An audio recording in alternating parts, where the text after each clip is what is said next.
Welcome to the Lion's Den. It is December 16th. It's Friday, and I'm honored and excited to be here with you. My name is Robert Love. I'm a neuroscientist, and I specialize in helping people prevent Alzheimer's disease with science. If you are just joining us, please put your first name, where you're from in the chat. And tonight we are talking about supplements for the brain. So a couple of you have asked about magnesium. Let's talk about magnesium. So magnesium is used in over 300 enzymatic processes in your brain, in your body, excuse me. That's a really darn big deal. Another big deal is that between 40 and 70% of Americans are deficient in magnesium. So in all likelihood, about half to more of the people here on this live call are deficient in magnesium. That means we're not able to be as healthy as we could. Magnesium is really important in sleep, in bone health, in muscles, in energy, the immune system, and brain health. There were some studies done, dissections of brains of Alzheimer's patients. And what they found was that the brains of Alzheimer's patients, this goes back to the 1980s, the brains of Alzheimer's patients were deficient in magnesium compared to healthy brains. That led researchers to believe that a deficiency in magnesium could be the cause of Alzheimer's disease. They thought there might have been one cause at the time. And then the theory became it's all genetic, which we now know is not true. There are many people who are not genetically at risk for Alzheimer's disease who get Alzheimer's disease. Think type 2 diabetics. They are at much greater risk for Alzheimer's disease. Also, think traumatic brain injury. People who get TBI, traumatic brain injury, are at increased risk for Alzheimer's disease. I was just reading some research that TBI may increase tau. Tau is the plaques, the tangles inside of neurons. And then traumatic brain injury may increase those. So that's really interesting. So magnesium is super duper important. It is fundamental. It's a really, really important mineral in your body. This is water, and then I fortified it with magnesium. Go Bengals.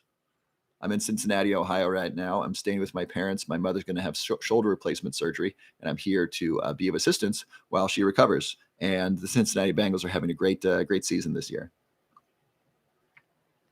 So I added magnesium to this. I like to add magnesium to my water, so I'm constantly drinking it. And that's magnesium from trace minerals. Another thing you want to consider is when to take your magnesium. And so some people make the mistake of taking magnesium with cereal or a glass of milk. That's not a good idea. The reason why is that calcium competes with magnesium for absorption. That means that if you take magnesium with calcium, you are going to absorb less of both. Another example is zinc and copper. Zinc and copper compete for absorption. So if you take both of them together, there's going to be less absorption of both. So for that reason, I take magnesium supplements first thing in the morning on an empty stomach, along with a zinc supplement. Magnesium and zinc do not compete, and they're both very important for brain health. And I take that first thing in the morning with some celery juice and a B complex vitamin. I like a B complex first thing in the morning because that increases energy. Magnesium, question from YouTube, Deborah, does magnesium help you sleep? It can. Magnesium can help you sleep. And then people are different. People, there's been a video that's gotten, it has 800,000 views, and a bunch of people are saying magnesium helps me sleep. Some people are saying magnesium wakes me up. Some people say magnesium has helped me with my fatigue. It depends on your body chemistry, your biochemistry, your unique biochemistry. And so it's important to experiment. So get a high quality magnesium supplement. That means ones that's third-party tested and GMP certified. I'll share with you what kinds of magnesium you want, and then try them out, see which works best for you. If you could only try one type of magnesium, I would recommend magnesium glycinate, Glycinate. Magnesium glycinate is very safe, it's very well absorbed, and it's inexpensive. And so that's a good place to start. And so you want magnesium glycinate by a company that is third-party tested and ideally GMP certified. That's good manufacturing practices. I've been taking magnesium glycinate in the morning, and that's been good for me. I've also taken it at night as well. I started doing this probably 2 years ago. Some people report that magnesium glycinate really helps them fall asleep, or it reduces anxiety. That's good to know. Magnesium glycinate I believe it will be helpful with anxiety. And so if you have anxiety, it's a good idea to take that before anxiety is likely to kick in. For me, anxiety and kind of stress kicks in around 3 p.m. For some reason, my body's just like, hey, my body just tightens up and I get a little anxious and nervous and I just have to move my body. That's when I like to exercise. That feels best for me. And so if you know there's a time when you have more stress in your life, my guess is afternoon is kind of stressful when the tension of the day is kind of coming down and you realize how much stuff you didn't get done and you got to get ready for dinner. Maybe you got to pick up the kids. I don't know. There's a lot going on. That's when I feel it. And that's when I have to unplug and then do my exercise. And that's when I feel the best. And so you can take magnesium glycinate before anxiety or before it's likely to happen, or you can simply take it first thing in the morning if that doesn't make you tired or make you sleepy. And then you can also try it at night to see if it does help you sleep. I don't know what's going to work best for you. People are different. So try that out. Magnesium glycinate, very, very safe. The recommended daily allowance of magnesium is 320 milligrams for women, 420 for men. I take about double that in supplements, not counting the amount of magnesium in my food. I don't know what the right dosage is for you. Check with your medical professional, do some of your own research, see what works best for you. And you might want to experiment. Another form of magnesium that I've been taking is magnesium threonate. Magnesium threonate, this is a newer form of magnesium that they found is really helpful because it's very small. And this is small enough to get through the blood-brain barrier or get across the blood-brain barrier. And so this might more easily get to the brain. This can be helpful because our brains need magnesium. And as I mentioned, Alzheimer's brains, the brains of Alzheimer's patients are deficient in magnesium. By the way, this same research, the more recent research, I think it was 2014, found that the brains of Alzheimer's patients also had more aluminum. So you had healthy brains, you had Alzheimer's brains. These brains had more aluminum throughout the brain in multiple different brain areas. So that doesn't necessarily mean that aluminum caused Alzheimer's disease. It does mean it's worth looking at. And I'm trying to eliminate or reduce my aluminum specifically through deodorant. I use a really safe and natural deodorant, and I haven't used antiperspirant in years. I would recommend not using an aluminum-based antiperspirant if you're concerned about getting aluminum into your body. I don't know to what extent that crosses the skin and gets into the bloodstream. I don't know. I'm pretty sure that by not using it at all, that's a good protection against whatever amount of aluminum might be in antiperspirant. Okay, so those are the two types of magnesium, magnesium glycinate and magnesium threonate. Magnesium threonate is more expensive, and so I don't recommend you start there. Start with the less expensive, well-absorbed magnesium, magnesium glycinate. Try taking it in the morning on an empty stomach. If that doesn't feel good, try taking it with food in the morning. And then try taking it in the evening on an empty stomach. Or if you know that doesn't work for you, take it with a little food, maybe after dinner, and see if that helps you sleep. And monitor, get a journal. Do I have my journal? My over there. So simply just get a journal and write down what you do during the day and what supplements you take and how you feel. Okay, so that's magnesium for you. Questions?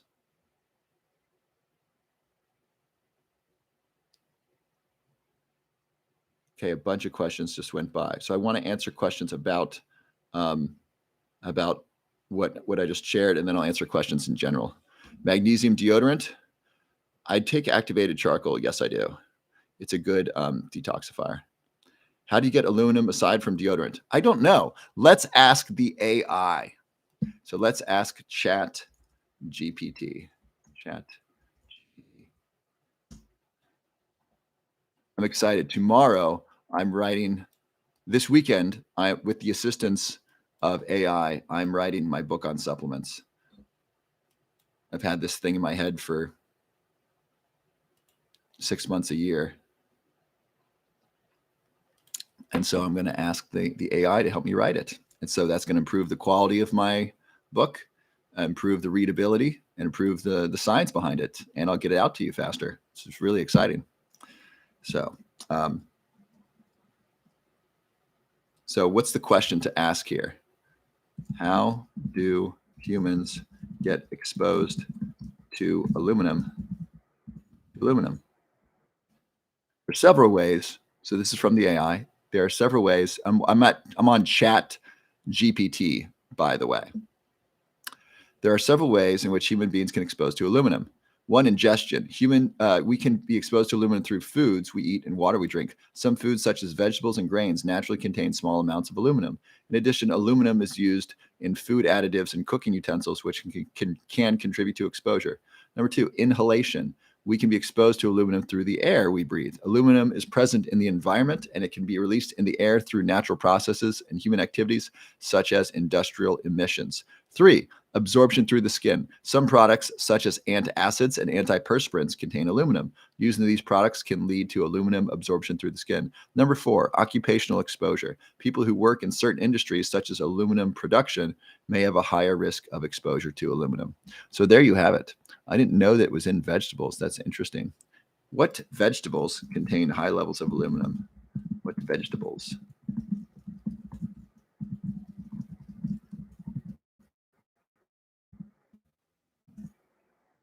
By the way, some of you asked me about toxins in chocolate. I think you're referring to cadmium. Cadmium is generally something you don't want to ingest, and cadmium is in the soil, specifically in South America, where a lot of chocolate is grown. I'm personally not concerned with that. I've been in the chocolate business. I made chocolate for a year. I had a chocolate machine in my garage, and that's what I was up to. I had investors, and I was doing that. It was a real big deal. And I tried to make the healthiest chocolate I could for the brain. This was how I was going to help people produce. This is how I was going to help the world reduce the risk of Alzheimer's disease by making healthy chocolate. I had matcha in my chocolate, curcumin, Ceylon cinnamon. I had lion's mane in my chocolate. It was super great for your brain. And when I was talking to a chocolate distributor, they said, by the way, where this chocolate is grown, and most chocolate is grown in South America, which is where you want to get it. You don't want to get it from Africa, because a lot of the chocolate from Africa is a lot of it's slave chocolate. It's made by unpaid children, which is a slave. And so to avoid that, you want to get from South America. The soil there has some cadmium in it, and so that can get into the chocolate. So I'm not concerned about that. I think it's just a natural amount in the chocolate. And chocolate has so many benefits. I think it's probably worth the trade-off. Could cadmium become dangerous if you eat a whole bunch of cadmium-rich chocolate? Probably. I don't know what that dosage is. And if you're doing regular detoxing, like exercise and sweating and saunas and drinking lots of water, to what extent is cadmium going to stay in you? I don't know. But if you're living a healthy life and you're doing healthy things and you're eating a good amount of chocolate, let's say you're eating half of one of these a day, I don't think that level of cadmium is going to cause long-term problems. I could be wrong. I'd rather take the health benefits of this rather than the theoretical dangers of cadmium from the soil. Okay, let's see what vegetables we got here.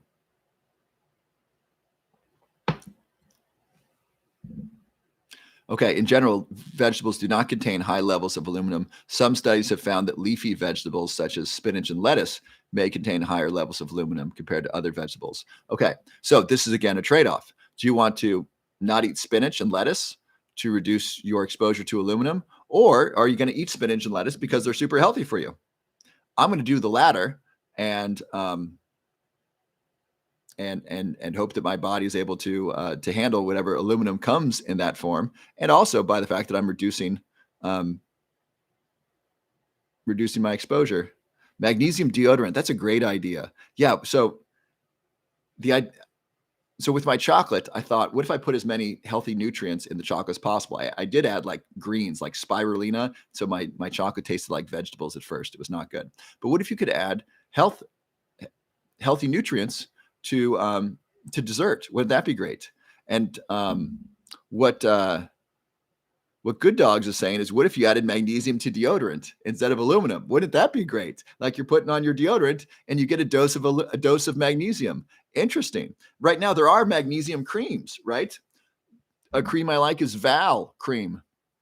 I put that on at night, and that helps me stay asleep. And if I do wake up, it helps me fall back asleep. Very cool. So there is we do have magnesium in creams you can rub on your skin. So what if they had that in deodorants? That would be really cool. You got the native deodorant. Awesome. That's my favorite deodorant. So it's an expensive deodorant. It's like $10 a stick or $10 a roll. And that's what I do. And so that's what I wear for deodorant, and it works pretty well. So native deodorant is my favorite deodorant right now for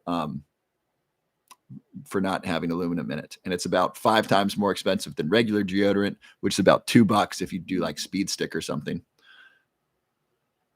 Yeah, aluminum cans. Good point, Julie. And thank you for using your first name. I don't know to what extent aluminum cans increase aluminum exposure. Do people absorb aluminum from aluminum cans? From drinking from aluminum cans? Question mark.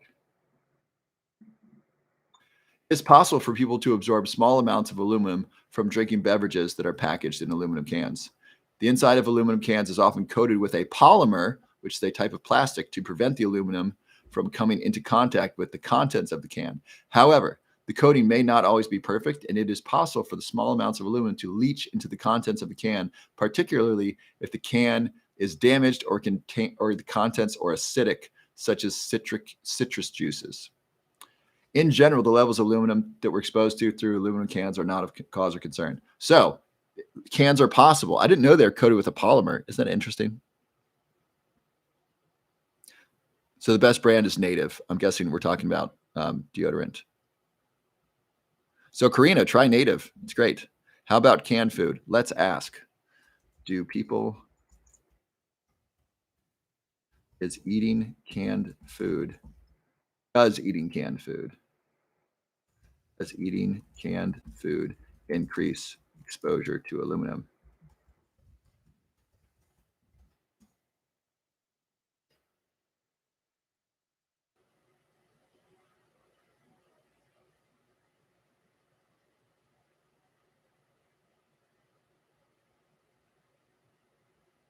Eating canned food can increase exposure to aluminum.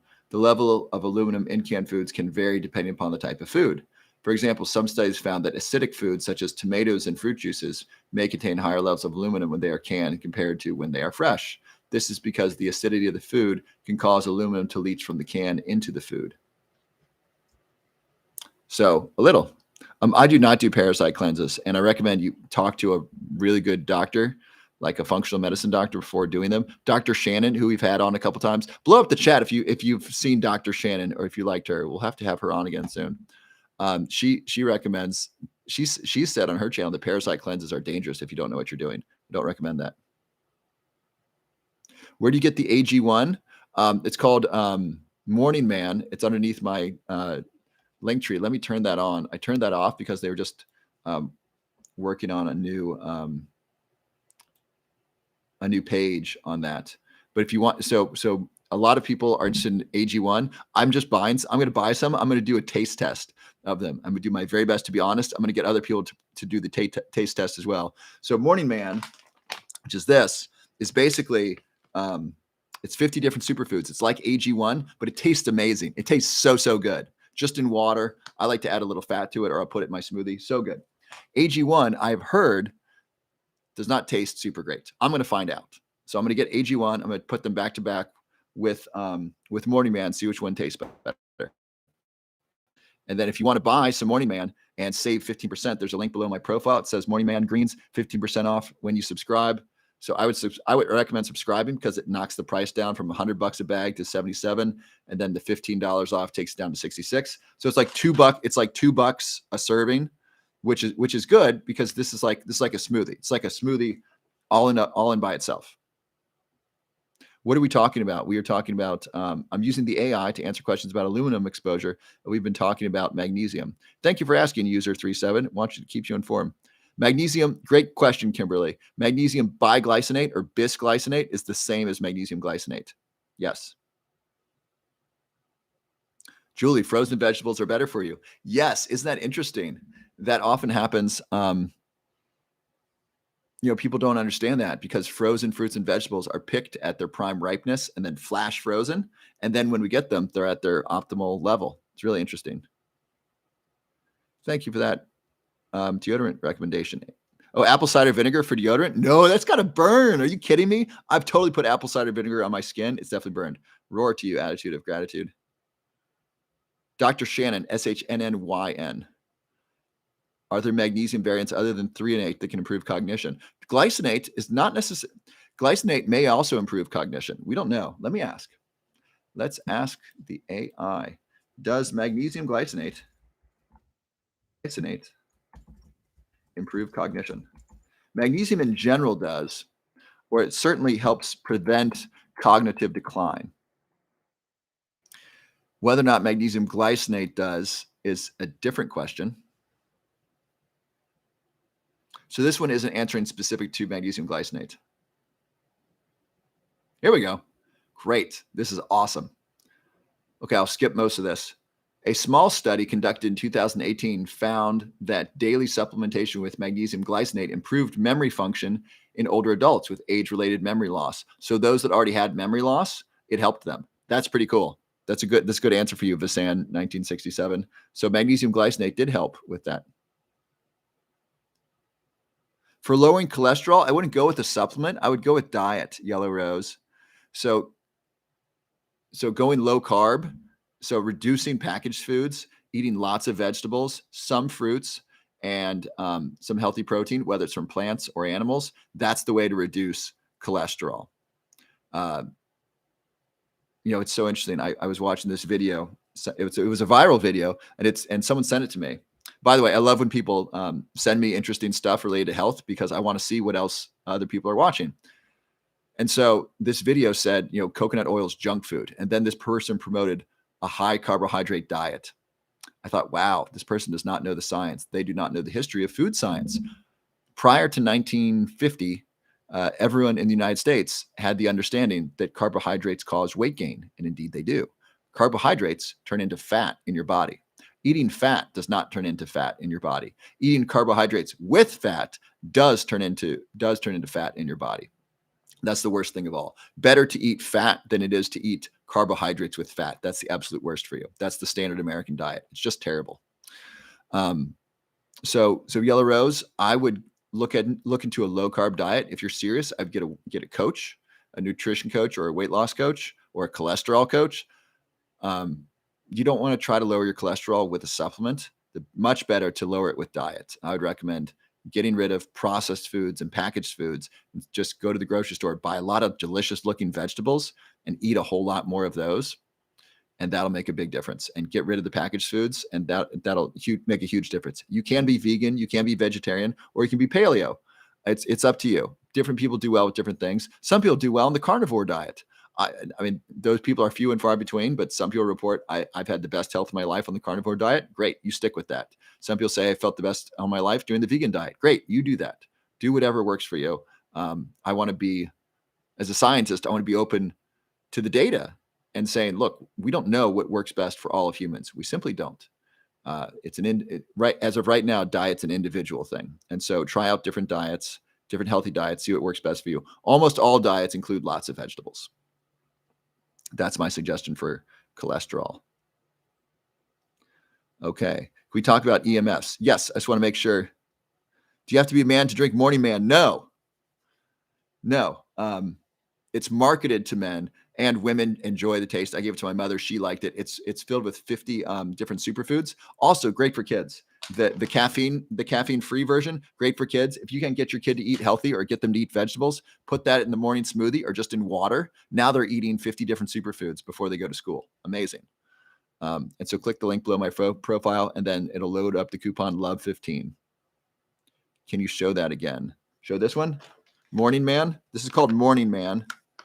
This is the decaf version. There's also a caffeinated version. This is below my profile. The link below my profile. Ashley, could you drop that into the chat if you're here? That would be so wonderful. The link tree. That would be super. Please show the package again. I just showed it. Thank you. Thank you, Karina. Oh, Karina's here. Fantastic. Thank you. All right, it's called Morning Man. Morning Man. This is what the package looks like. Just click the link. Just click the link that Karina shared, and then scroll down to Morning Man.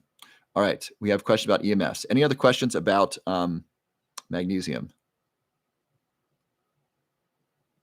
What's a natural, healthy appetite suppressant? That's a different question. It's a good question.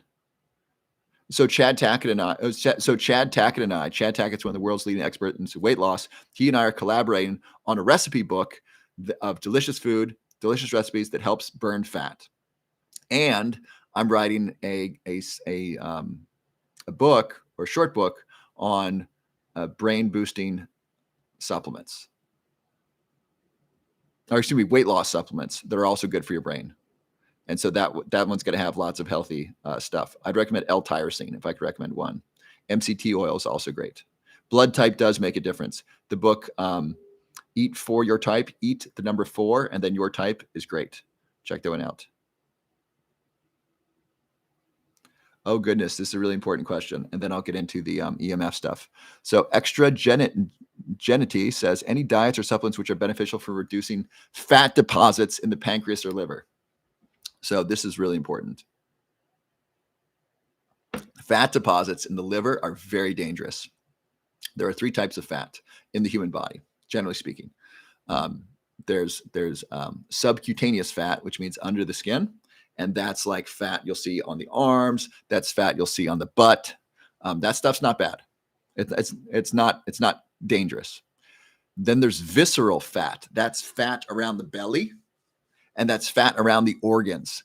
Really dangerous. In fact, some research shows that belly fat or visceral fat was a better predictor of health outcomes than blood pressure or cholesterol or things like this. So visceral fat's a real big problem. It's fat that's stored around your organs. And then the worst, absolute worst, is liver fat, fatty liver disease. Prior to the 1970s, it was only called fatty liver disease. Only alcoholics got it. After these new food recommendations came in with the McGovern food recommendation, which was this low-fat, high-carb diet, which is just disastrous for health, that increased the amount of sugar in our food. And so what happened was people started eating more sugar, more carbohydrates. It's really the refined sugar that does this, like in soda. And the refined sugar in soda is much more likely to be stored as fat. Our body processes refined sugar similar to alcohol. And so now you'll see children, 10, 12, 15 with fatty liver disease, non-alcoholic fatty liver disease. It's a disaster. It's a catastrophe, and it's a tragedy. These poor kids, they didn't know what they were doing, and their parents didn't know what they were doing when they were giving them undoubtedly soda and refined sugar and refined and packaged foods. And now, unless they turn their lives around, their life is going to be really, really hard. I don't know what it's like to live with non-alcoholic fatty liver disease. I bet it's really difficult. And so reducing fat around the liver and pancreas is a really, really good idea.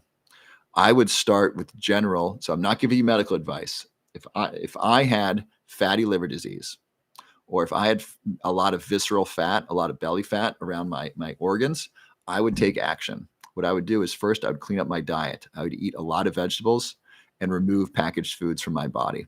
I would do this maybe over the course of a week.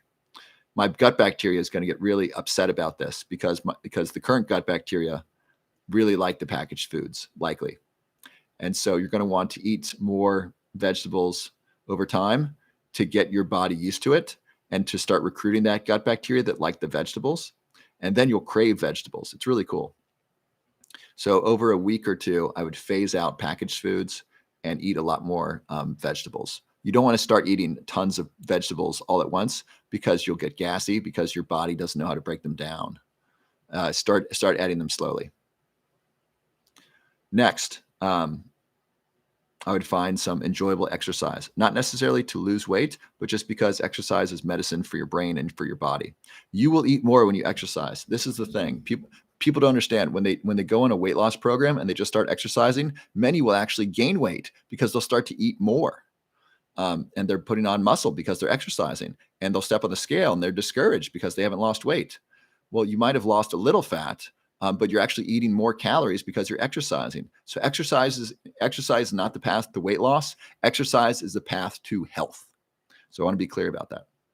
I would definitely remove soda immediately. If you drink soda of any kind, whether diet or regular, I would remove that immediately and never look back. It's just dangerous. It's mostly high fructose corn syrup. It's just awful. Remove high fructose corn syrup immediately and don't look back. That stuff is just toxic. Our body turns that very quickly into fat, specifically liver fat. So I would do those things. So I would look at it either if you want to go vegan, that can really help, or if you want to go paleo, that can help. I would do one of those two, vegan or paleo, and make sure and I would probably take a vitamin B complex and an alpha GPC complex and an iron supplement if I were doing vegan. That's what I'd recommend. So a whole foods plant-based diet, specifically extra geneity, whole foods plant-based diet, or a paleo diet with lots of vegetables. Those will be helpful. And God bless you, and I love you, and I wish you the best. Please keep me informed as to your progress.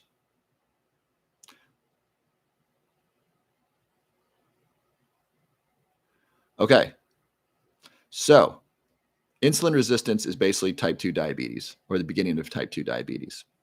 So there was a question about EMFs I want to get to. So I recently released a video today about EMFs, and I talked about this last night. So EMFs are electromagnetic frequencies that have greatly increased over the last decade. And you can guess why they've increased, because we have a lot more electronics around us. There's our phones, there's our computers, there's our routers, there's our Wi-Fi, and then there's power lines. EMFs are emitted from power lines as well. Some people are extremely sensitive to EMFs. Would you please drop a note in the chat if you are super sensitive to EMS? If you have slept in a room with a Wi-Fi router and you had trouble sleeping, or if you can feel when your cell phone is really close, or when 5G, when we upgrade to 5G, you can feel that. Okay, so Skywatcher, Etta, Kathy, and so these people are sensitive. I'm not particularly sensitive, but I have noticed I definitely like to be away from my phone at night. It's a really good idea. And so this is interesting, and we don't have an answer to this. This is an evolving area of science. We do not know what happens when human beings are subjected to constant EMFs. We don't. And we don't have clean research. It's really hard to get clean data. I just realized last night I was using, or 2 nights ago, I used clean data in an incorrect way. Clean data is good. You don't want a lot of noise in your data.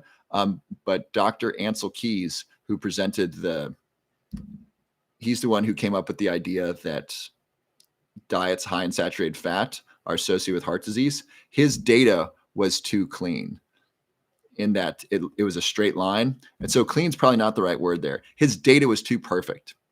Data generally is imperfect because there's so much variability. So his data was too perfect. But generally you want clean data, meaning there's not a lot of confounding variables and factors. There's so many confounding variables and factors with EMF exposure because we don't know how much people are exposed to and so forth. And so this is an interesting thing. We're going to find out more about this. I think, based upon what I've heard other people talk about who are sensitive to this, I think this could be a really big health issue long term because we don't know to what extent it's affecting us. Kind of like fluoride in the water, right? We thought fluoride in the water was safe, and then we got data to show that it's not. Now I think this is a really big deal. And this was 15 years ago when I was in grad school in Texas that I got onto the fluoride-free wagon. I said, hey, this is bad. We don't want to put chemicals in the water. We don't want to be drinking fluoride. It can get into the bones. It gets stored in the tissues. It can hurt. It can hurt the thyroid. All kinds of negative things from it.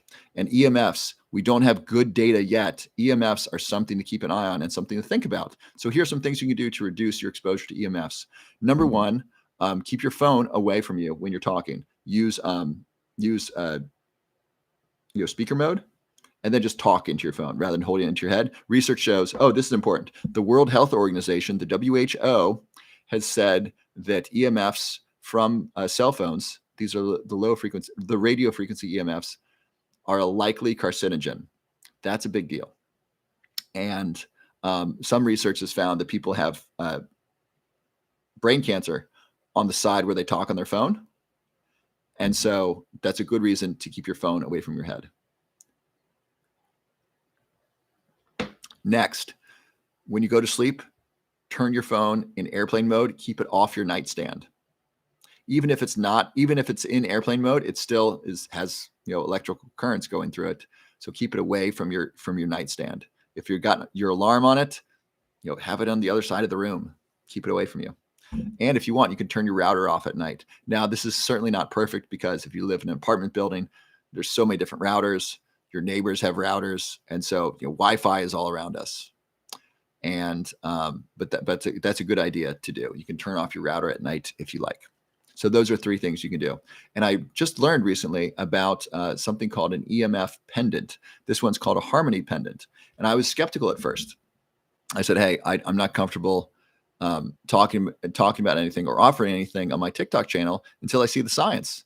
And they said, great, we're all about that. Here's this research study we did. So they share with me a research study that I think 10 different doctors in 9 different clinics participated in. And what they did was they measured people's heart rate variability. This is a little complex, so I'm going to try to explain this. So hang in there with me. They measured heart rate variability. Basically, you want higher heart rate variability. That's a sign of cardiovascular health. Low heart rate variability is a sign of poor cardiovascular health and also stress. Heart rate variability goes down when we're stressed. Okay? So you want higher heart rate variability. That's optimal. And what they found was when they'd bring these people into a room, they'd turn on the EMFs, expose them to EMFs, their heart rate variability went down. Now, they gave these people a pendant. This was not a double-blind, placebo-controlled study. This was an open-label study. Everyone knew they were getting the pendant and knew what it was supposed to do. They gave them the pendant. They put it on. Their heart rate variability went up 700%, 7x. It went up to a healthier level. That's cool. So it improved their cardiovascular health, or at least in the moment, the measures in the moment. That was really cool. It reduced stress, self-reported stress. It improved their mood, and I think it improved their energy. So it improved some serious measures. Some of those were biological measures like heart rate variability, and some of them were self-reported about mood and energy. That's really cool. And some major doctors put their names on this. One of them is a doctor who goes on stage with Tony Robbins. I think her name's Lisa Coach. And then there's another Lisa Longren. And then there's a Dr. Brian. And so these people did some serious research, and they got some really good data to show that this pendant reduces the negative impact of EMFs on the physical body. It does not block EMFs. It's not doing that. At least that's not their claim. I don't know what it does. I can only tell you what the data show. The data show that wearing this thing reduces the negative impact of EMFs. People report better sleep. People with brain fog report less brain fog. That might be due to sleep. Poor sleep certainly can contribute to brain fog. So that's the data. And that's basically what I know about the data, because this is not well understood. This is difficult to measure. And we don't know how it works or why it works, but that's what we got. So this company reached out to me and asked me to try out the pendant. I did. And I could feel something. I could feel it just like it just felt more relaxed and more grounded. It was really cool. And so if you want to get a harmony pendant for the holidays, there's a link below my profile. It's the top link. Karina, if you would drop that into the chat, that would be oh so lovely. And if you click there, if you click that link, the first one is called Harmony Pendant, Protect Yourself from EMFs. You can click there and you can read all about it. A standard Harmony Pendant costs, I think, $150. It's a piece of jewelry. And then the for the sale right now, it drops down to 88, which is really cool. If you buy 2, it drops down to 70 something. If you buy 4, it drops down to 60 something. So if you want to buy one for a present, that's cool. People are asking this for their children. If you have a child who's having trouble sleeping, this is totally worth it. I mean, would you pay $80 for your kid not to have trouble sleeping anymore? I mean, totally, right? That's such a slam dunk. And if you have trouble sleeping, this is worth a try, because I don't know why you're having trouble sleeping. This might be helpful. I don't know. And it comes with a 60-day money-back guarantee. So you can try it out for December and January and part of February. If you don't notice difference in your sleep, in your stress levels, if you don't feel better, send it back. No problem. It's an unconditional money-back guarantee. And so I talked to the company. I said, hey, tell me about the guarantee. They said it's unconditional 60-day. And they said, if people returned it 90 days, we probably wouldn't have a problem with that either. I'm not telling you to do that, but I'm saying this company is really they're very reputable. They're willing to do whatever it takes to get their product into your hands. And if you don't like it, they want to take it back because they value your goodwill more than the money. So that's what's going on there. So if you want to get one, you can click on that link in my profile. You can read all about it. There's testimonials. There's a bunch of doctors talking about it. They present the research, and then you can buy one if you like. I do get a commission from every sale, if people are wondering that. Thank you, Karina. Royal Jelly. Where can I buy this? It's under the profile. So eBay 2023. Karina just posted the link if you want to check that out. And then it's the first link. It's the Harmony pendant link. Okay. Anyone who wants to learn more information about that, anyone stuck with that. The pendant's made from steel, made from stainless steel. How do you get the EMF pendant? So I think I just answered that several times. How much are they? So they're 150, and the discount going on right now, I think they're close to 80.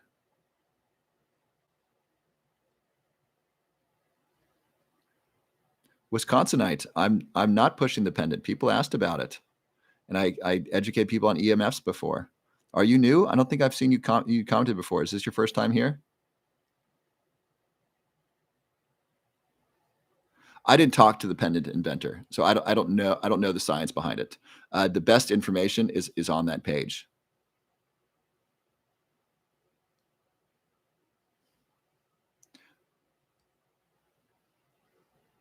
The product's called a Harmony Pendant, SAB-DIM. Okay, any questions about that? It's not absurd. Look. Did you listen to my explanation, Wisconsinite? I explained what's going on. I explained that we have EMFs increasing, that the WHO has declared EMFs a possible carcinogen. And then I share with you this study from 10 different doctors in 9 different clinics and the biological data that they collected. I shared that. I don't understand what the problem is. It's your first time. Okay. So this is the Lion's Den. My name's Robert Love. I'm a neuroscientist, and I help people prevent Alzheimer's disease with science. If you look at my videos or if you watch past lives, you'll see that I cite science to the very best of my ability to explain what's happening. And I also share it. And I'm also not afraid to say, I don't know. I don't know how this thing works. I don't. Prior to Isaac Newton, no one understood how gravity worked. They just knew things fell, right? I don't know how the pendant works. And frankly, I don't know how electricity works. Somebody does. I don't.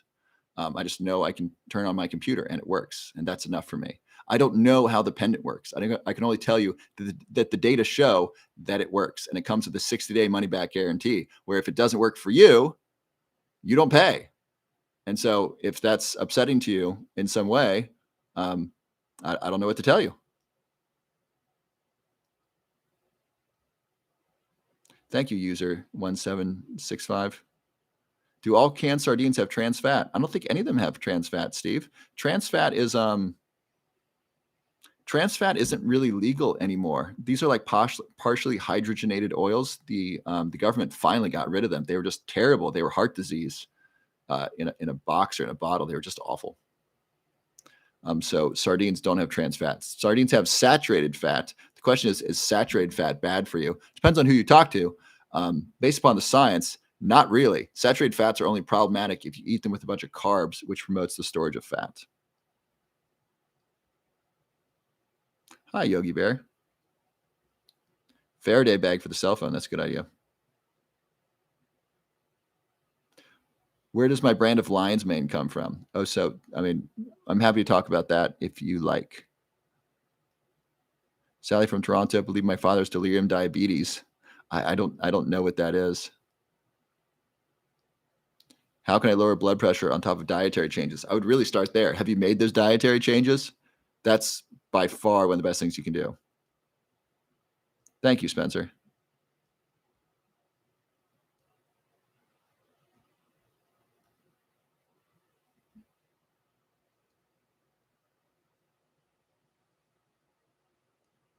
So Pam, your doctor says no to electric blanket. That's interesting. I remember electric blankets. Those are like from the 50s. A Reiki pendant. I'm a Reiki master, and so I'm into energy healing. By the way, this is interesting.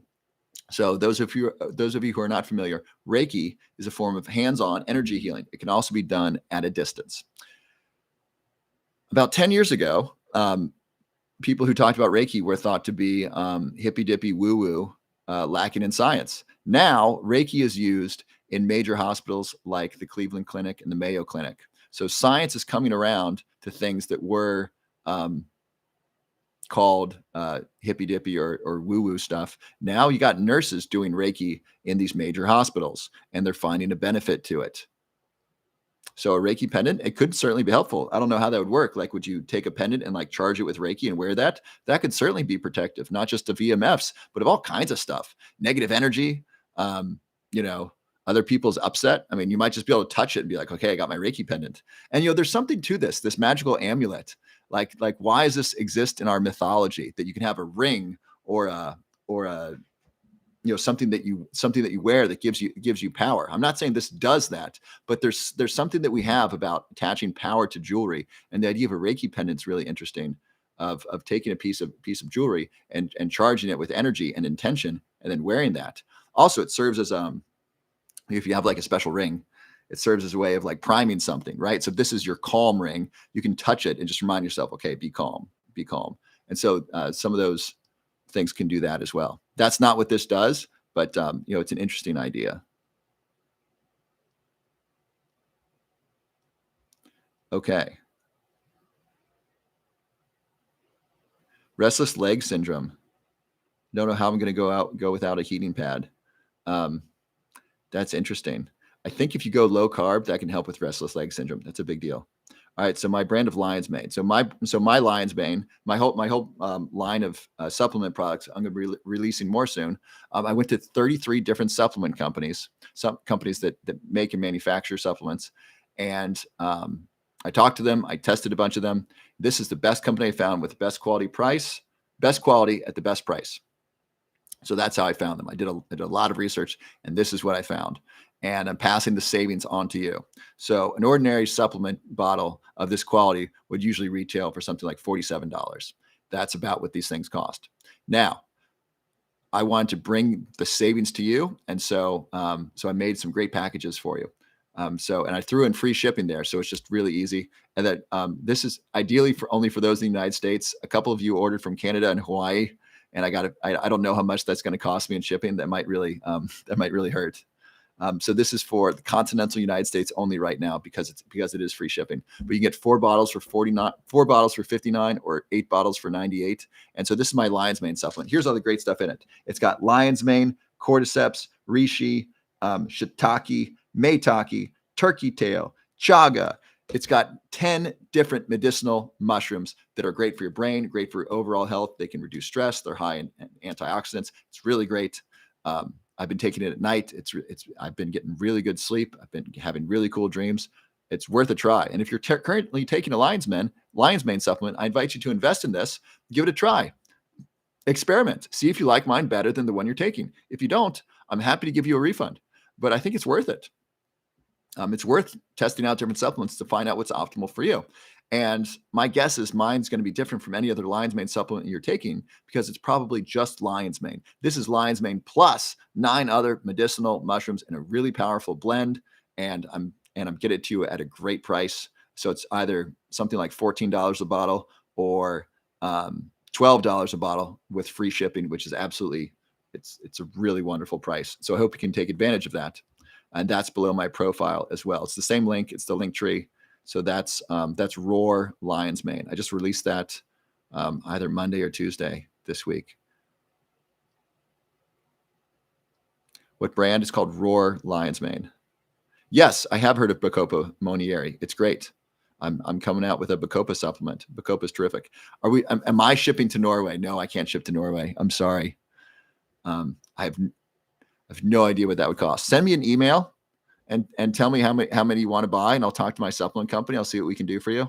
I don't know how to do that. I mean, I have no idea what shipping costs. That would probably double the cost of the supplement. And so you might want to get a whole bunch. I don't know. send me an email. You can find me on Instagram. So by the way, I put my Instagram, my YouTube, and my Facebook all in the link tree. So Tank Tellerin, are you on Instagram? Can you message me on Instagram and we'll chat? You can also email me. My email's robertwblove@gmail.com. So it's the same as my handle. That's a great deal. Thank you, Kara. I think so too. You're my customer for life. Oh, thank you, attitude of gratitude. Only if I continue to earn it. Only if I'm providing you with good science and I'm being helpful. Do I have knowledge of essential tremor? Very little. I have a client who has essential tremor. He was taking a drug that was impairing his memory. And so I had to talk to his neurologist and say, hey, your patient has memory challenges. Can we get him on a different drug? So essential tremor is not Parkinson's disease, and it is serious. And some of the drugs can cause memory issues. That's all I have for you on that one.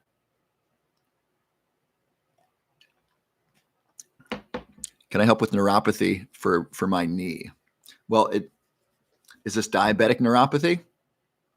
What's causing the neuropathy?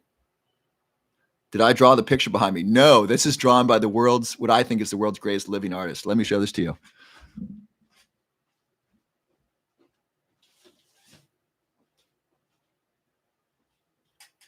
This is by an artist named Min-jae Lee.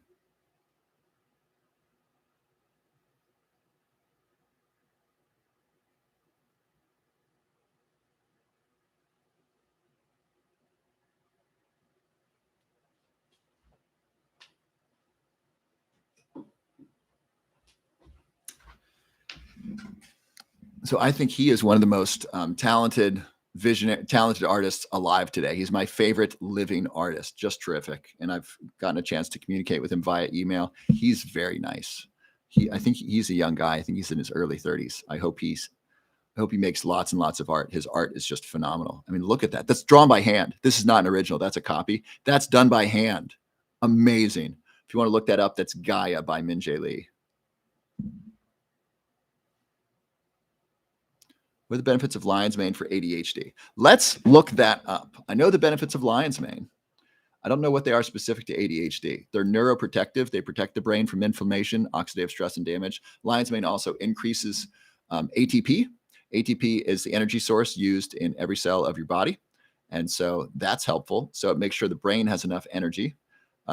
Lion's mane also increases BDNF, which stands for brain-derived neurotrophic factor, which is a growth factor in the brain, which helps us grow new brain cells and new neural connections. So a bunch of different things. What if I'm going to try something. Can I move this down? No, is that any different? I got a lot of room over my head in the screen there. And then I find my face is kind of covered up by the comments. At least it is on my screen. I don't know if it is on yours. So let's ask the AI. Is lion's mane? My guess is it's going to say it hasn't been well studied, and here are the benefits of lion's mane. Is lion's mane helpful for ADHD? Question mark.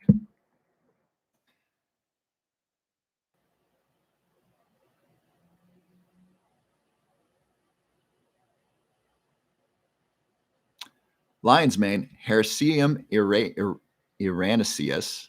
It's a type of mushroom that's been used in traditional medicine for a variety of purposes, including as a tonic for the brain and nervous system. Some proponents claim that lion's mane can improve cognitive function and help with conditions such as ADHD. However, there's limited scientific evidence to support the use of lion's mane for ADHD. While some studies have suggested lion's mane may have potential cognitive benefits, more research is needed to fully understand its effects and determine its safety and effectiveness. So there you go. So the answer is there hasn't been really good research on it yet.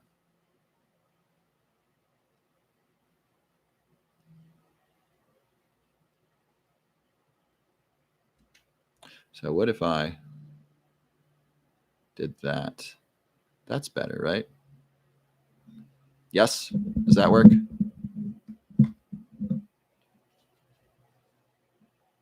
No, I'm kind of looking down at you, but does that work? Let me adjust my computer here so my YouTube folks I don't look too strange. How are we doing over here? Oh, hi, Toya. Welcome. I do take a vitamin D. I take 10,000 IU of vitamin D a day. So I wonder. So I'm trying to get both my cameras lined up here. It seems difficult. Okay.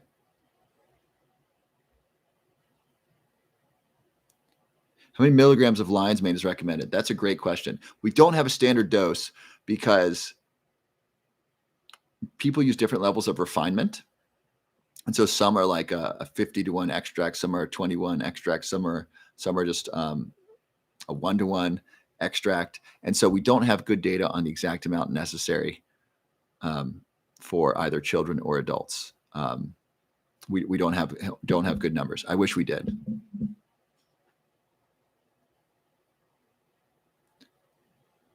The product I'm offering, yes, is a new product. It's Roar Lion's Mane. It's a blend of 10 medicinal mushrooms. And let me tell you some things to look for in a really great quality supplement. Number one is third-party tested.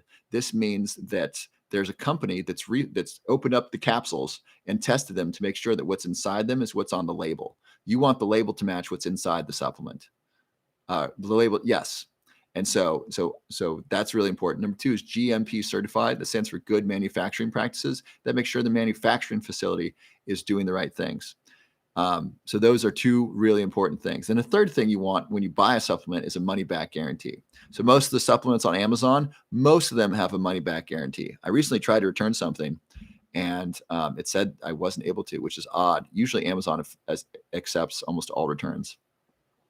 I've found their customer service to be really, really helpful, even though they're often not the most fluent English speakers. I find they're usually very helpful.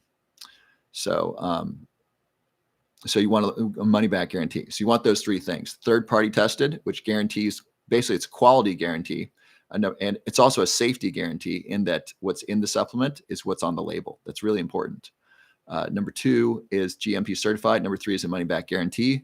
And then I'm proud to say my product, my Lion's Mane supplement, has all three. It's third-party tested. It's GMP certified. It's also gluten-free. It's made in the USA, and it has a 90-day money-back guarantee.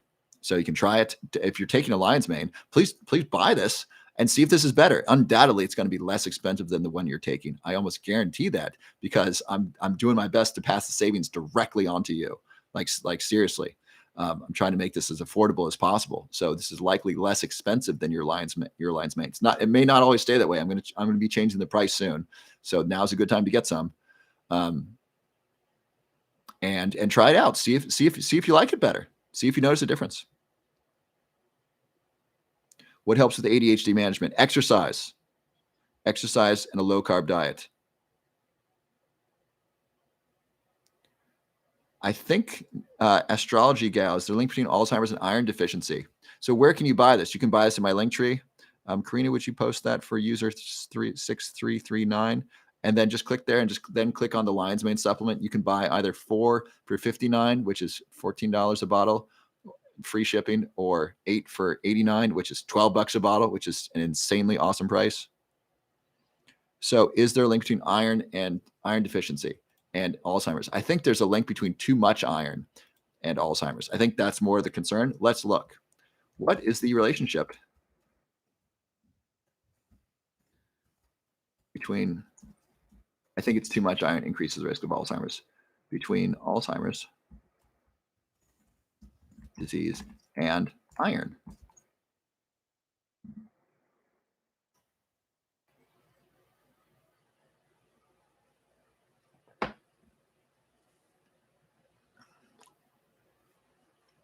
There we go. Studies have shown that people with Alzheimer's disease often have abnormal deposits of iron in the brain, particularly in areas affected by the disease. These deposits of iron may be associated with the production of toxic proteins called amyloid beta and tau, which are thought to contribute to the progression of Alzheimer's disease. Additionally, some research has suggested that high levels of iron in the brain may increase oxidative stress and inflammation, which are thought to play a role in the development of Alzheimer's disease. There you go. This is another reason why I don't like multivitamins. Multivitamins often have too much copper and too much iron. Both of those are not good for your brain. You just heard why too much iron is not good. Copper is copper is an oxidizing agent. It steals electrons, if you remember your chemistry. And so zinc is the opposite of copper. Zinc donates electrons. And so it's a really good idea to take a zinc supplement to make sure your brain has enough zinc to protect it from the oxidative effects of copper and other metals. And zinc is really important for immune health, other functions as well. And so I think most people have too much iron, especially if you're eating the standard American diet, especially if you're eating a protein heavy diet, like if you're eating a lot of meat. It amazes me people eat like meat 3 times a day. Like, what the hell are you doing? It's so much. They'll have, bacon and eggs for breakfast, a burger for lunch, and then as some sort of meat for dinner. I'm like, that's so much. And I have no moral. The moral problem I have with meat the way it is in this country is industrial meat. We don't take care of the animals. And it's really bad for the environment and it's bad for people. So industrial meat, I don't find moral. When animals are taken care of and they care for the animals and they're grass fed, they're pastured, the chickens are outside, I have no moral problem with that. And I don't think it's that bad for the environment. I don't want, boy, that didn't sound good, that bad. So I think it's a lot better for the environment. But eating meat 3 times a day, I think, is excessive, and I think a lot of people do it.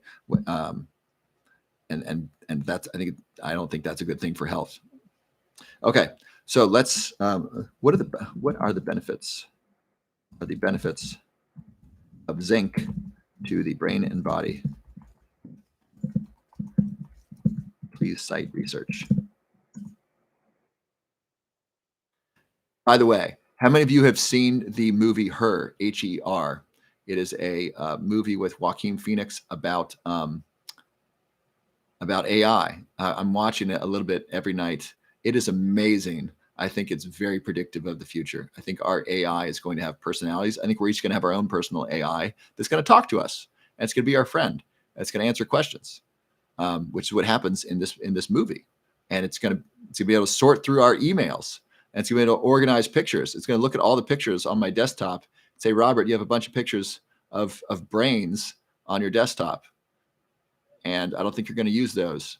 So can I organize those? Can I label those for you? Imagine if the AI could go through all of the pictures on your computer and hard drive and organize them for you.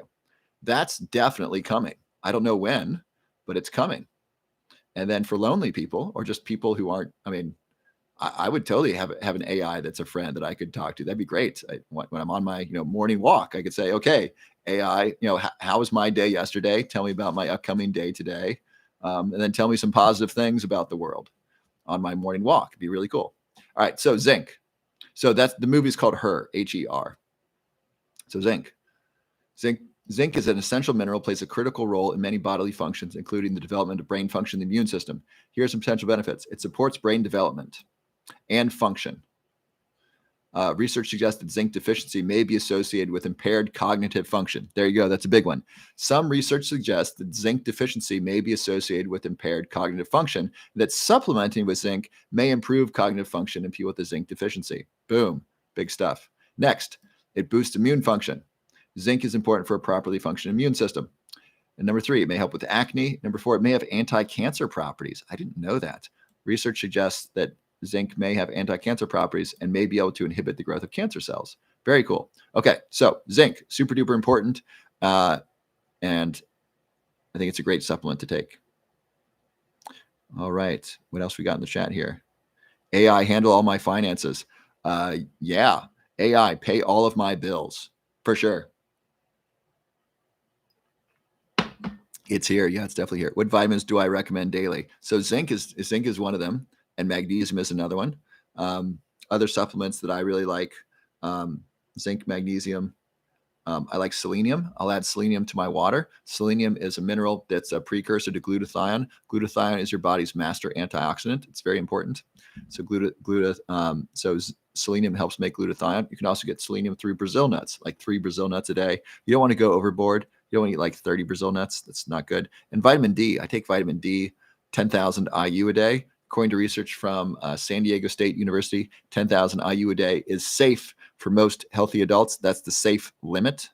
And vitamin D is not only important for bone health, but also immune health. And so it is cold and flu season. It's good for the immune system. By the way, I'm going to show this to you. This video was banned for a while. This video was put on pause. I had to fight to get it unlocked. How many of you saw my video about iodine and using iodine to clean out your nose and reduce the risk of getting sick?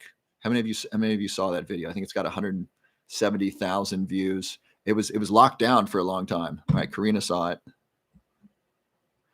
L. Gardner saw it. Ordered 3 bottles. Good job. You don't need that much. Just a tiny amount. K2 and magnesium. No, vitamin D does not need those 3, but those are all brain supplements. Those are good. Karine.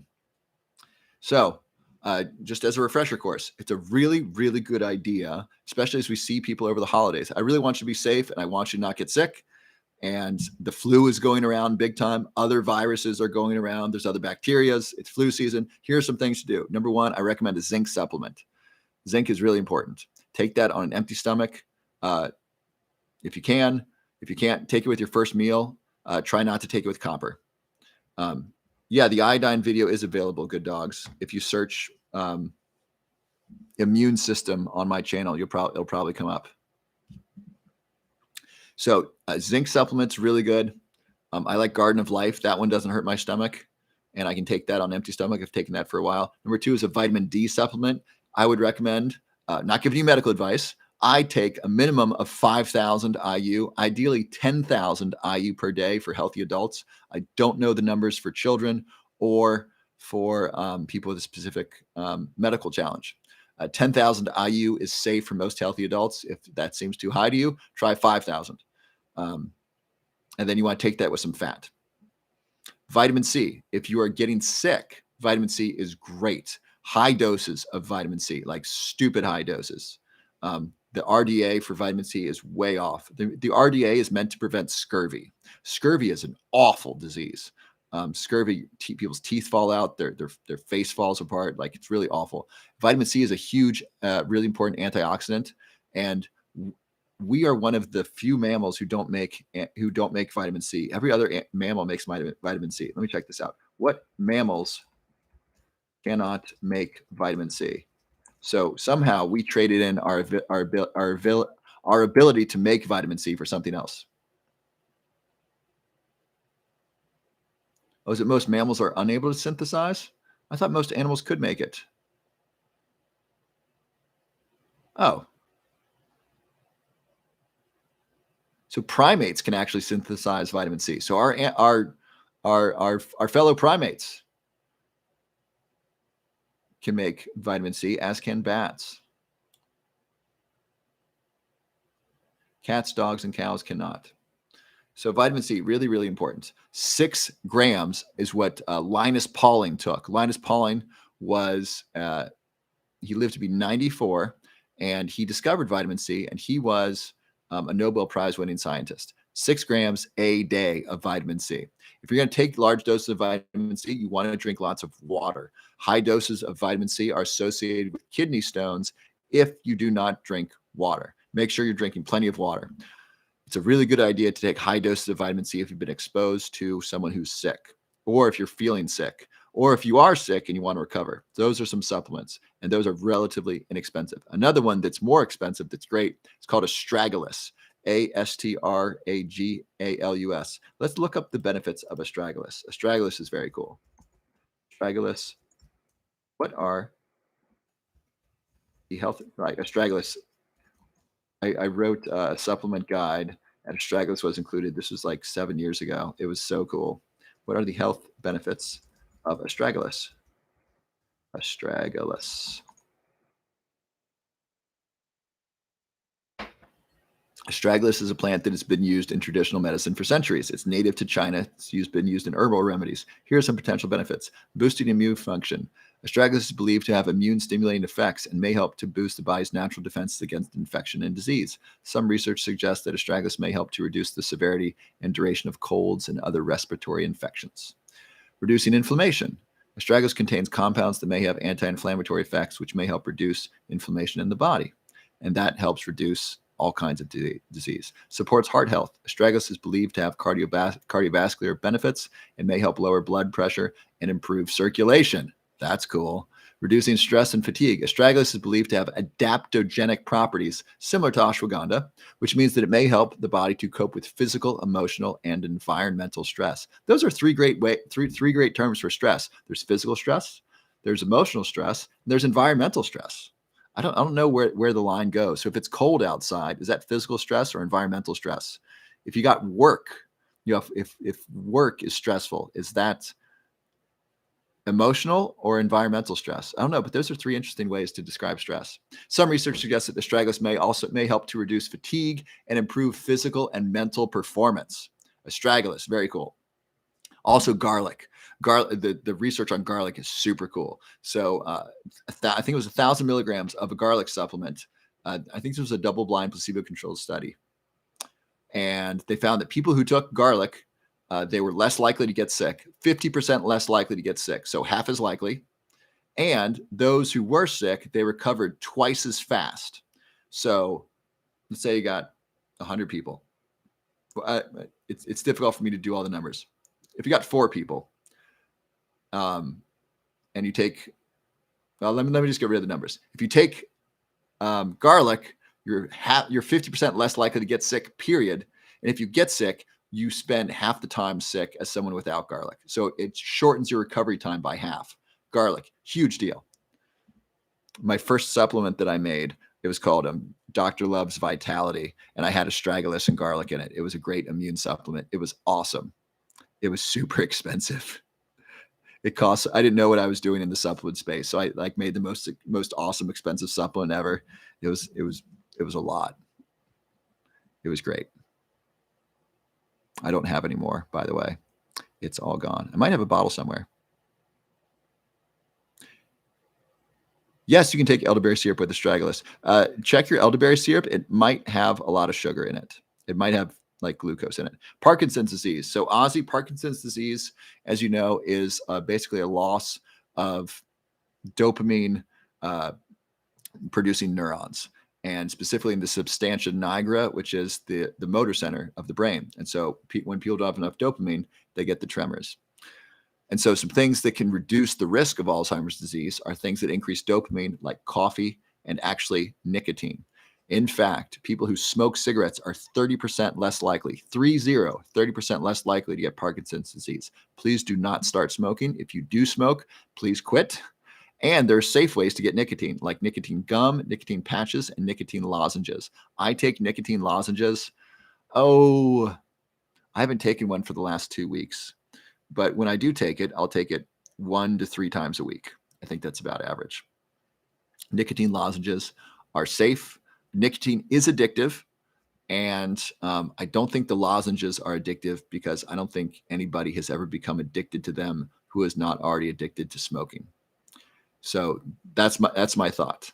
And so nicotine is really, really great at increasing dopamine. Same thing with caffeine. If you want to have some fun, combine a cup of coffee with a nicotine lozenge. Those of you who are smokers know what I'm talking about. The morning coffee with the morning cigarette, that's a ton of dopamine, and it feels great. It's stimulating. It's invigorating. You can do that without a cigarette by simply having a cup of coffee or matcha, if you want to do matcha, and suck on a nicotine lozenge. So those are some things. Those are some natural ways to reduce the risk of Parkinson's disease. They may also help treat Parkinson's disease. All right, it is 12:15. It's about time for me to wind down here. Let me see if there's any other great questions. And I so appreciate y'all helping each other out in the chat. Oh, here, let's do this for a moment. Tell me some wins this week. Tell me some healthy behaviors you've done. Have you called someone and told them you love them? I did this on it was a Tuesday. Yeah, on Tuesday, I talked about AI and how AI is changing our future. AI has already replaced one of my previous jobs. I was working as a researcher and a copywriter and a marketer for a health-related company. And I would write emails, for example. I'd write emails on astragalus. Here's the benefits of astragalus. I can now go to the AI and say, write me an email about the health benefits of astragalus. I can do that right now. Write me an email about the health benefits of astragalus. Oh, it doesn't like that. So this AI can write really good words, sentences, phrases, paragraphs. It can write really good emails. The job of writing emails as a professional copywriter is gone. It's just gone. AI is writing them now. That's a job that I had, that I was trained for. I was trained in copywriting. I took a bunch of copywriting courses. It's a really helpful skill. It allows you to explain things in a simple and interesting way. That job is now gone. Other jobs are coming up. As soon as I showed the AI I showed it to a lawyer and a doctor, they both did the exact same thing. They wanted to see if the AI had replaced them. The doctor asked, "Tell me the exact steps of this medical procedure." The lawyer asked a really complicated legal question. The AI has not replaced them yet. It will. Very soon, we are going to be able to get higher quality health information from the AI about specialty areas than we can from a specialist doctor. I think it's already better than general medicine. General medicine is really hard because the human body is really complex. And the idea that a general practitioner knows something that an AI doesn't about brain health is really unlikely because they don't know about brain health. They know about broken bones, right? The general practitioners is they're trying to bandage us up. They don't know. They don't understand the complex systems, and there's so many complex systems in the body. I don't know them. I try to stay in the brain, and then I understand the body and how it affects the brain. Right. That's my zone of knowledge, of competence. I don't know. I can't name the bones in the arm or how many bones are in the fingers, and I don't know all the nerves involved in moving my hands. Some doctors do. Right. So you got to specialize. The AI knows all this stuff. And so it's going to be able to replace specialists very, very soon. And so be prepared. First, collaborate with AI like I'm doing right now. So I wrote some emails and the AI helped me write some emails. It helps me do live research, right? People are asking questions that I don't have the answer to. Let me read them and see if I can understand them. And I'll share those with you. And then that way we'll know together. Right. So use AI for research and collaborate with it. It's a really powerful tool. It is my favorite collaborator by far. It doesn't ask me for anything, right? It does what I want and it produces really high quality answers. Tomorrow, this weekend, I'm going to use the AI and I'm going to work on a book that I've been working on and off for the last year, but really for the last 6 months on supplements and supplements for brain health. I've wanted to write this. I haven't found the time and the motivation. I have a ton of notes. I have a bunch of outlines. I have a bunch of data in my head. I got past books I've written, and I'm going to do it this weekend. I got a great collaborator. And so in my emails, I now put this was written in collaboration with AI. And I made a video about this. My videos are in collaboration with AI. So be prepared to collaborate with AI. Number 2, there are 2 big things to know or to prioritize in the future. If you know what they are, please put them in the chat. 2 things in the future you really want to focus on. Number 1 is your health. Your health is going to be important today, tomorrow, and for the rest of your life. And your quality of health is important for your family and friends. They see the quality of your health and it affects them. So your health is really important. Focus on it, prioritize it. Not only physical health, but also emotional, mental, and spiritual. Next, your relationships. Since the beginning of time, since we've been human beings, these 2 things have mattered: your health and your relationships. If you have your health and you have good relationships, you're pretty rock solid. The world can change dramatically. And if you have good health and good relationships, you're pretty well taken care of. You can handle just about anything the world throws your way. This is a really good idea. The world is going to be getting really interesting and somewhat, the job market's going to be destabilized with AI for sure, because we don't need to train copywriters anymore. That's a whole industry that's gone. Medicine's next. Art is next. How many of you know about the AI art and Midjourney and DALL-E 2? How many of you know about the AI art? It's amazing. It does super high quality, great art. artists could be replaced. I don't think that's going to happen. I think we're still going to want human art. But we don't need humans writing our email copy. We don't care. We just want to read good words that help us. So be prepared for AI to replace a bunch of jobs in the very near future. I watched mine be replaced, my previous one. And this AI, it can do this job. It can talk about science better than I can. It could take all your questions and answer them. Now, there's not an AI plus a robot that's as interesting, if I am interesting, as I am. It doesn't have the personality. It's not able to do this the way that I am. It certainly is able to answer the questions better than I can. So I'm collaborating with it to bring you a really great experience, the best experience that I can at this point. So I'd recommend collaborating with the AI. Be prepared for it to destabilize the job market, and introduce your children to it. Have them get used to this. Have them start asking the AI questions. Have them learn things. Have them have 10 questions with the AI about someone in history, or something about health or science or neuroscience or astronomy, or the physics of the universe. Have them ask, or food. Have them ask interesting questions and get used to being able to use this, because it's a really powerful tool. This is like the next step up from Google or search engines, right? In search engines, we ask a question that gives us pages where we read the answers. This delivers us the answer packaged in a great way. It'll even write poetry. It wrote me a poem in the form of William Shakespeare. Let's write one now. Write a poem in the style of William Shakespeare. About neuroscience and brain health. I don't know if this is going to work. Oh, the AI, is it down? Are you not responding? Oh, come on. If it works, they'll do this. So write a poem in the voice of William Shakespeare about neuroscience. This is great. All right, are y'all ready for this? So this is the AI writing a poem about neuroscience in the voice of William Shakespeare. Oh, neuroscience, thou art a mystery, a complex network of cells and synapses, a study of the brain so vast and mighty that even the great bard Shakespeare doth find it tricky. In the mind thou doth find thoughts and feelings, memories and dreams, so revealing the secrets of the brain thou doth unearth, a treasure trove of knowledge and worth. But neuroscience, thou art not just about the brain. Oh no, thou also doth delve into the pain of mental illness and how to ease the suffering of those affected with disease. So let us praise thee, neuroscience, for thy tireless work and endless curiosity. Thou art a field of endless possibility, leading us to a brighter future with much agility. Isn't that good? Let's give it up for the AI. Wasn't that amazing? That was fast. I know it was fast. Isn't that crazy? What's my sign? I'm a Virgo sun, I'm a Taurus moon, and I'm a Libra rising.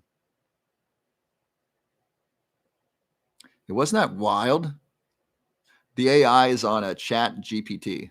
And I can also hit regenerate response. It'll write another one. It'll write another poem about neuroscience. Julie, it wasn't terrible. I thought that was really good. It talked about synapses, memories and dreams, mental illness, and it rhymed. If you saw it written out, you would see that it rhymed mighty and tricky, unearth and world, disease, possibility and agility. It had a good rhyming scheme. It was great. Like, holy cow, this is really doing things.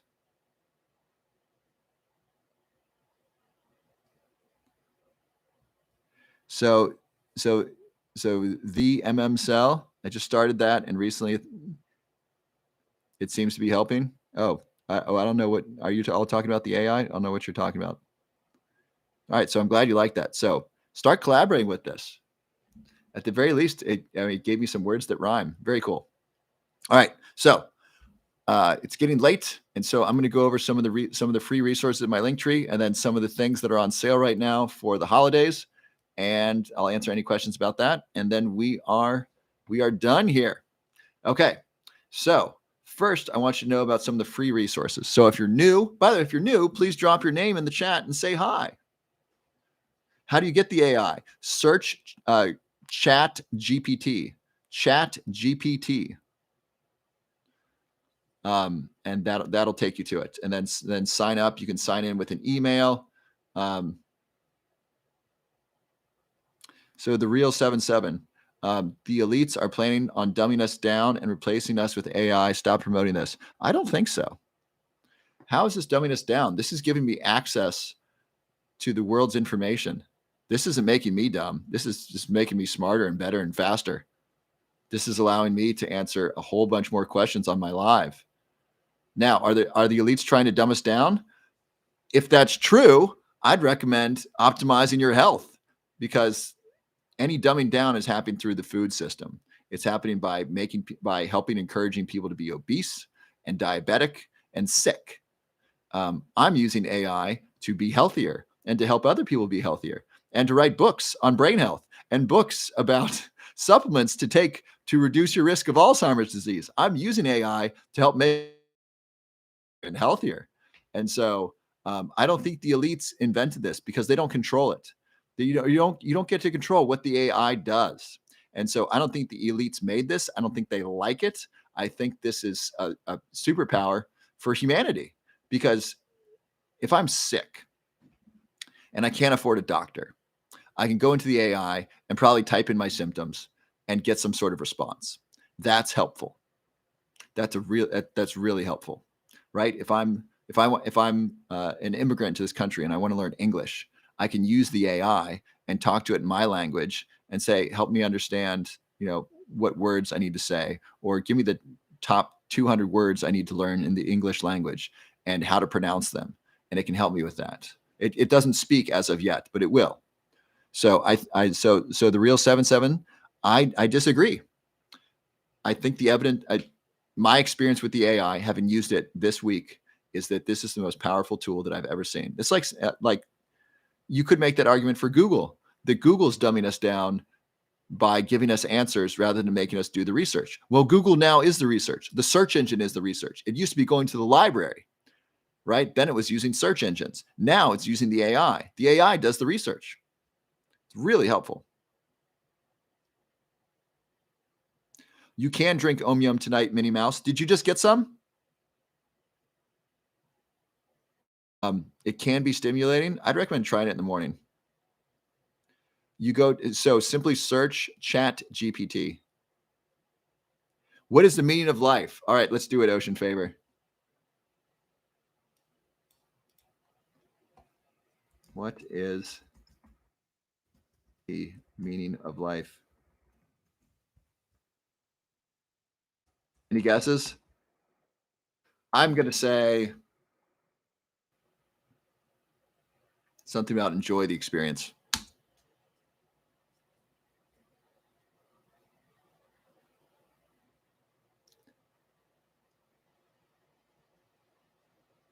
The meaning of life is a question that has puzzled philosophers and theologians for centuries.